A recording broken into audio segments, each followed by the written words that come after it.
Muhammad Ali was driving through rural Georgia when he saw something that made his blood boil: a diner with a whites-only sign in the window.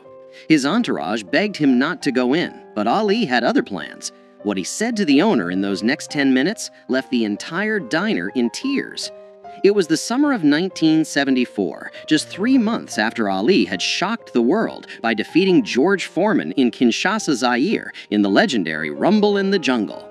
At 32 years old, Muhammad Ali was once again the heavyweight champion of the world. He was famous, he was powerful, and he was driving through one of the most racist parts of America. Ali and his small crew, including his longtime friend and photographer Howard Bingham, his trainer Angelo Dundee, and his assistant Bundini Brown, were traveling from Atlanta to a speaking engagement in a small Georgia town. The year was 1974, but in rural Georgia, it might as well have been 1954. The Civil Rights Act had been law for 10 years, but in this part of the South, old hatreds died hard. "We'd been driving for about 2 hours," Howard Bingham later recalled. "Ali was hungry, and we were looking for some place to eat. Then we saw this diner on the side of the road. It was a small, run-down place called Miller's Diner. The paint was peeling, the parking lot was dirt, and there in the window, plain as day, was a handmade sign that read, 'Whites only, no colored served.' Bundini Brown saw it first. 'Champ, keep driving, that place ain't for us.' But Ali had already stopped the car. He sat there for a moment, staring at that sign, his jaw clenched tight. 'Ali, come on, man,' Angelo Dundee said from the back seat. 'We'll find somewhere else. This ain't worth it.' Muhammad Ali didn't say a word. He just opened the car door and started walking toward the diner. 'Oh no,' Howard Bingham said, grabbing his camera. 'Here we go.' The three men scrambled out of the car and followed Ali. They knew that look on his face. They'd seen it before he walked into the ring. It was the look of a man who had made up his mind, and nothing was going to change it. When Ali pushed open the door to Miller's Diner, the bell above it rang, and every conversation inside stopped dead. There were maybe 15 people in the place, all of them white, all of them staring. Behind the counter stood a large man in his 50s, with a greasy apron and a face that had seen too much sun and too much hate. His name was Earl Miller, and this was his diner. He'd inherited it from his father, who had inherited it from his father. 3 generations of Millers had run this place, and 3 generations had refused to serve black people. Earl Miller's eyes went wide when he recognized Muhammad Ali. For a split second, something that might have been excitement flashed across his face. Then he remembered where he was and who he was, and his expression hardened into stone. "We don't serve your kind here," Miller said, his voice loud enough for everyone to hear. "Can't you read the sign?" The diner was silent. A few customers looked uncomfortable. Others looked eager, like they were hoping for a confrontation.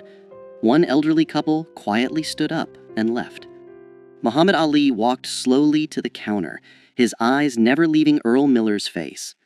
When he spoke, his voice was calm, almost friendly.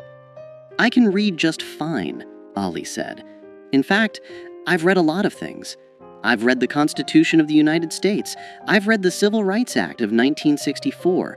And I've read the Quran, which teaches me that all men are brothers, regardless of the color of their skin." Miller's face reddened. "I don't care what you've read. This is my property, and I got a right to refuse service to anyone I want. Now get out before I call the sheriff." Ali didn't move. Instead, he did something that surprised everyone in that diner. He smiled. "You know who I am?" Ali asked. "Yeah, I know who you are. You're Cassius Clay, the boxer." "Muhammad Ali," Ali corrected gently. "And you're right, I am a boxer.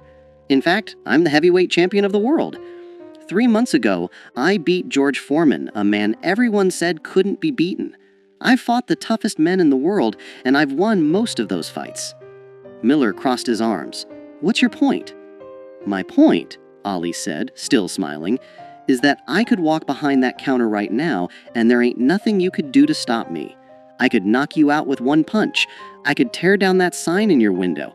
I could make you regret every racist thing you've ever said or done." The tension in the diner was thick enough to cut.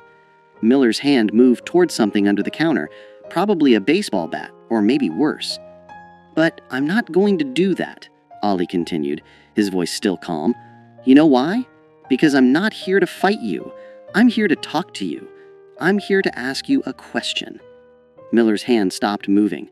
"What question?" "I want to know who taught you to hate." For the first time, Earl Miller looked uncomfortable. His eyes darted to the other customers, but none of them met his gaze. "My daddy," Miller said finally. "My daddy taught me that whites and coloreds don't mix. That's just how things are." "And who taught you daddy?" Ali asked. "His daddy, I guess." "And so on, Ali said, nodding. 3 generations of Millers, all teaching the next generation to hate people they don't even know. All teaching their sons that the color of a man's skin is more important than the content of his character." Ali leaned against the counter, his posture relaxed, conversational. "Let me tell you something about my life, Earl." "Can I call you Earl?" Miller didn't respond, but he didn't object either. "I grew up in Louisville, Kentucky," Ali continued. "When I was 12 years old, my bicycle got stolen. I was so angry, I wanted to fight whoever took it. A police officer named Joe Martin told me I better learn how to fight first, so he taught me how to box. You know what's interesting about Joe Martin, Earl? He was white." Ali paused, letting that sink in. "The man who changed my life, who set me on the path to becoming heavyweight champion of the world, was a white man. My trainer, Angelo here," Ali gestured to Dundee, "he's white. Some of my best sparring partners were white. Some of my toughest opponents were white.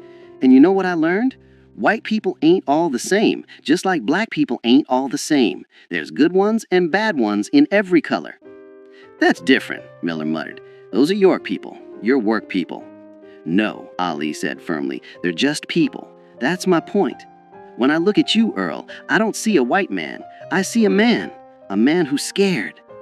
"I ain't scared of nothing," Miller shot back. "Yes, you are," Ali said gently. "You're scared of change. You're scared that if you treat black people like human beings, something bad will happen. Maybe you're scared your daddy would be disappointed.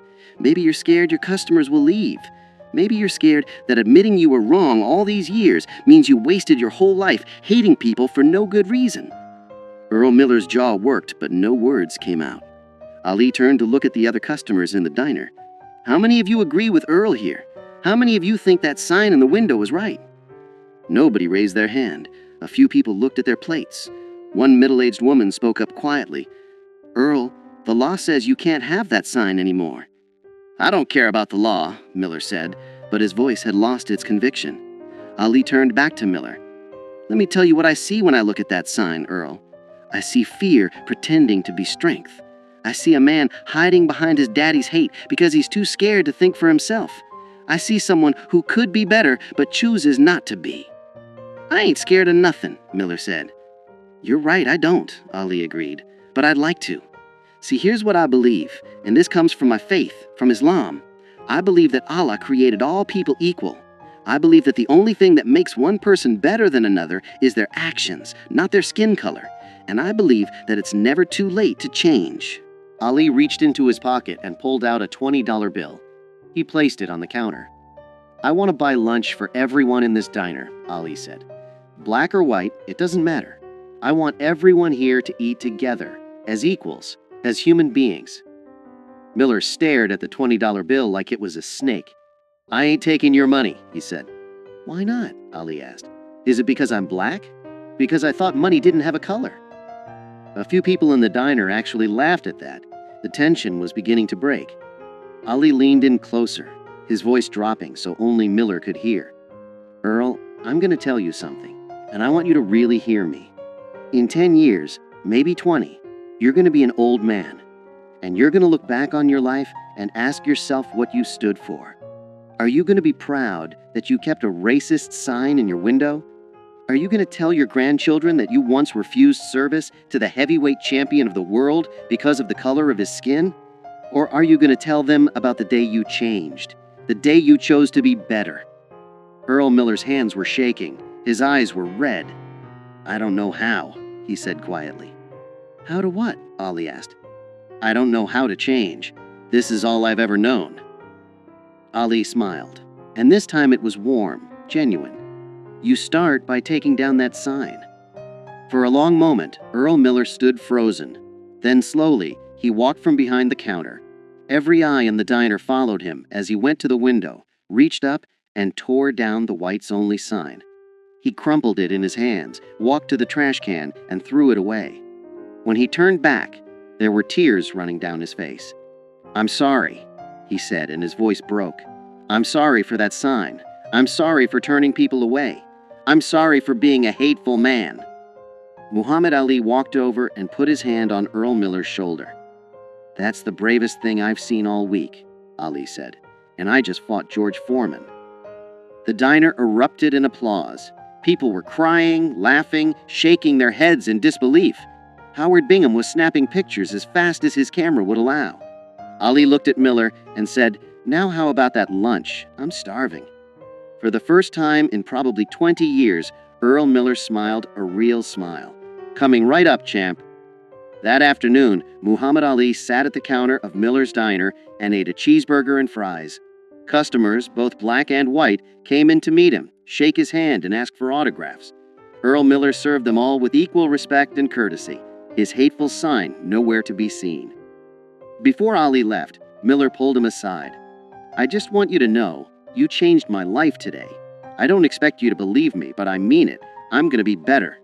I believe you, and I'll be checking on you." Muhammad Ali kept that promise. Over the next several years, he would stop by Miller's Diner whenever he was in Georgia.